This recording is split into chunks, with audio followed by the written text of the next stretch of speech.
Yes, you do. I feel.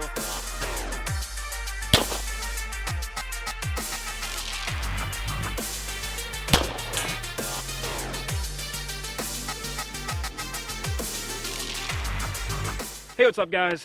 Tactiholics here. I am proud to be out here shooting again with our guy Nick from Practically Tactical. What you guys didn't see prior to us actually firing up the cameras was Nick and I just had a Practically Tactical bath out here, or a shower rather. We've been poured on all day, but I think the rain's gonna hold off, which is cool because we got some fun stuff to run. Starting with the full-size M&P from Smith Wesson. The one I'm holding here is chambered 9mm. There's a lot of controversy on this gun. It's a love it or hate it gun, predominantly because of the trigger. The only thing actually, which is probably the most important thing in my opinion, that's different with this M&P over stock is we do have a full Apex forward set sear trigger in there with the polymer trigger shoe on it. That makes a huge difference just in the way that M&P or Smith & Wesson designs their trigger safety on the factory trigger. So unfortunately that's not stock on this gun, but everything else is, right from moving top down. Got a good set of 3-dot sights on top. Non-night sights, but there's a ton of different night sight options for them out there. Very aggressive rear cocking serrations. Some people see it as a deficit that you don't have front cocking serrations on the 9mm, whereas the 45 you do. Not something I'm overly picky about, but it probably wouldn't hurt to have front cocking serrations on there. Ambidextrous slide lock that can be operated with either side, and the magazine release right now is set up for a right-handed shooter being on the left-hand side of the gun. It is not ambidextrous, but it is reversible, so you can very easily take that out and flip it for a left-handed shooter if that's something you choose to do.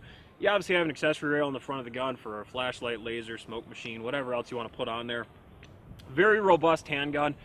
A number of years ago when I started shooting, my first handgun was an M&P 40 caliber. Then I got sensical and switched to 9mm and other handgun platforms.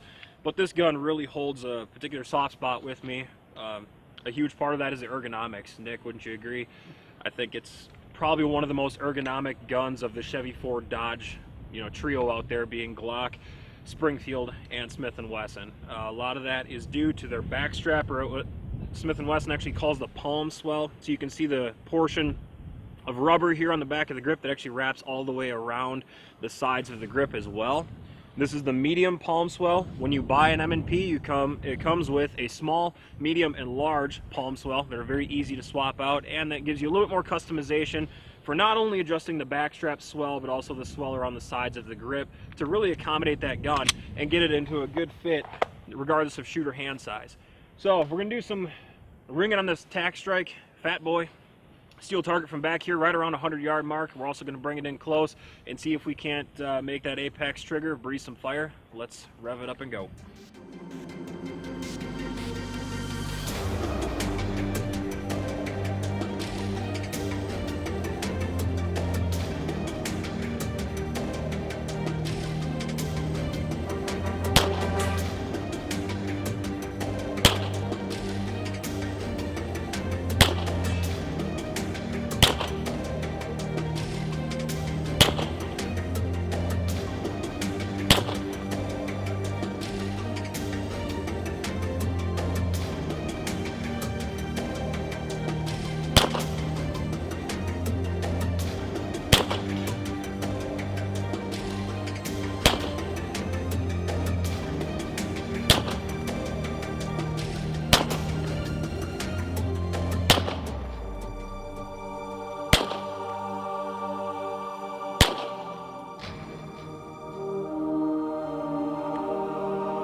We loaded up both 17-round magazines for the M&P 9mm, decent amount of capacity.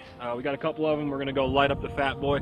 I want to real quick give a big shout out to my man, Old Greg. Thank you, sir, for letting me borrow your smoke wagon for the day. We picked a great day to be out here, Nick. It's about 45 degrees, rainy, and we're shooting in half of a swamp. So perfect conditions for testing a really tough handgun.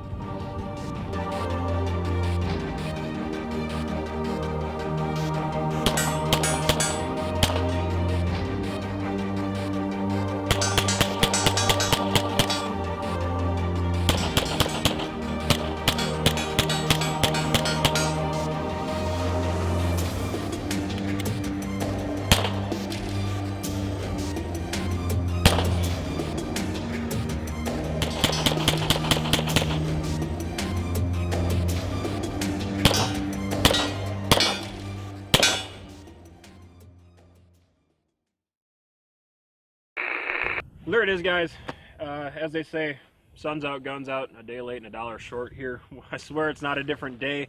The sun just broke through the clouds. But pushing the M&P in the cold and the rain and stuff, it just makes me have even more of an appreciation for them. I really can't get enough of these guns. The ergonomics are fantastic. The apex trigger's running really well.